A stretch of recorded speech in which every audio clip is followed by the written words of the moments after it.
Party, the MK Party, says it is going to the Electoral Court seeking an order declaring the 2024 general elections were not free and fair and therefore invalid. The MK Party also seeks, among others, an order from the court directing the president to call for new elections to be held. The party, which was noticeably absent from the first sitting of the National Assembly, is now the third biggest political party in the country. Political analyst Khanyi Magubane joins us now via video link to weigh in on political developments in the country, particularly surrounding the MK Party. Khanyi, thank you so much for your time this afternoon. I mean, the past couple of days were very interesting for South Africa, to put it mildly. Now, as we zoom into the MK Party, and especially looking at, developments of last night when it held its media briefing, a lot of, pronouncements made there by the MK Party, of course, interestingly, saying that they've now been advised under legal, they've taken legal advice in terms of attending further, sittings. They obviously didn't attend the most crucial one and the first one. Just your, sense of what is currently happening and where we now need to place the MK Party, particularly some of the utterances that it made last night.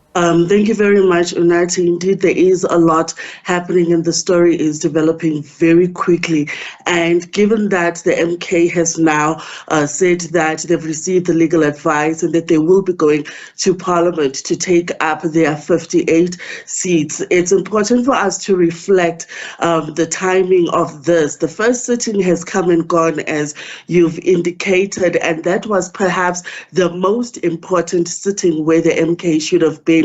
In my personal opinion, I don't think they should have been absent from that sitting. I don't think they should have prevented their members from being sworn in, because the positions of Speaker, Deputy Speaker and President are extremely crucial. And in fact, today, President-elect Ramaphosa is sitting in this position, perhaps because they were not in Parliament, because we will never know how they could have, with their 58 votes, influenced the outcomes of those elections by parliamentarians. In terms of the press conference yesterday, Nhlabulo Ndlela, the spokesperson, made a number of pronouncements that perhaps I want to look at. But for the sake of time, I maybe want to talk about the Progressive Caucus that he spoke about, which, of course, as they head into Parliament, we know that they will be going into this Progressive Alliance, which will be the MK, EFF, ATM, PAC, and Al-Jamaa, which is said to make up about 13% of Parliament's make-up of 400 seats. And they're saying they will use the Progressive Caucus to fight their cause inside Parliament, and what they've called the Progressive Patriotic Front, which is made up of progressive organizations outside of Parliament. And so really they are surging ahead with their cry that the elections were rigged, and also they've refuted the narrative that they are a party that calls for violence. However, Unati, what for me is most worrying at this stage is that the MK seems to forget that there's a constituent at the end of the day who's given them 58 seats in Parliament, and they need to be getting on with the business of being a political party in Parliament, getting into parliamentary processes, getting into portfolio committees and doing the work that they've been put there to do. And up until now, it seems as if the fight for the recall of the elections has taken more of a priority than them establishing themselves in Parliament, which at this case we know they've already missed a crucial sitting. Let's look then at the government of national unity. Of course, there are various voices in as far as this is concerned, some calling it, in fact, the Grand Coalition. We know, of course, that, this has not yet been bedded down as yet in terms of what we are likely to see, particularly in the formation of a government. I mean, what do you make of the government of national unity, especially as it relates to the two other largest, opposition parties, the MK Party and the EFF, who are not, included in this government of national unity? We know, of course, that the ANC has said that it has reached out to them. They've now, as you've said, formed the Progressive Caucus. I mean, what are we as South Africans to make of what are we likely to see then in the next couple of days? And how crucial then is it for, particularly, as you've also mentioned, for these parties to work together?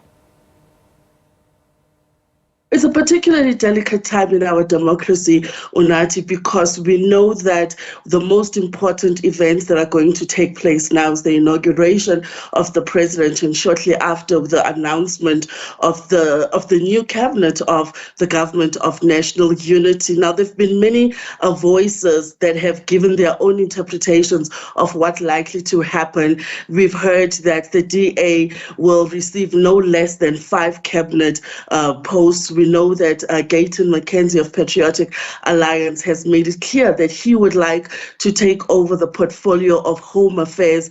And we also know that the other parties like the IFP, who've also come into this portfolio, are likely to also receive quite prominent posts within the cabinet of the government of national unity. However, I think that the new Progressive Caucus is going to fight them all the way. They are consistent in their call for the ANC of Ramaphosa. They're not just calling it the ANC, they're calling it the ANC of Ramaphosa, to be abolished, for Ramaphosa to fall on his sword, and for the elections to be recalled, to be redone, because they're saying that at this stage, the GNU is meaningless. We heard from President Jacob Zuma yesterday describing it as meaningless. He's saying that they are misleading each other. He's saying that the government of national unity would have only made sense if South Africa had previously been in a war situation, and that they are using just words to fool South Africans that this is a union that's been shaped and orchestrated in Stellenbosch, and that there are business incentives, and that the markets wanted this government of national unity, and that's why the IEC was brought on board to actually ignore their cries to have the elections results halted from being announced, which they now say was done prematurely, despite their calls and the calls of many other political parties to have those elections results not announced the day that the chairperson announced them. And let's look then at, I mean, you mentioned there the ANC of Ramaphosa, a lot, of course, of concerns about the DA of Steenhuisen, the DA of Helen Zille. I mean, we know with the EFF, for instance, they've written to the Speaker, they're putting back the Phala matter, back in Parliament. The DA, of course, in reports having said that, it won't be pursuing any impeachment whatsoever against Ramaphosa unless new evidence comes to light. But the DA has been an opposition of the ANC for a number of years now. I mean, how then are the two parties going to reach some form of consensus, especially when they have a fundamentally differing, policies? I think that one of the biggest impacts that this government of national unity is going to have for the Democratic Alliance is that it's going to dilute and diffuse a lot of the issues that they wanted to hold the ANC accountable for, starting with the issue of Phala, which we know that the DA was leading in terms of wanting to see President Cyril Ramaphosa being held to book. And so now they have to move on those positions because they need to play nice now with their new bedmates. But the truth is that is what made the DA a strong opposition party. And now they're going to be gagged and muted from making many of the pronouncements which they were free to make beforehand. So then the question then becomes, at what cost does this come to the DA?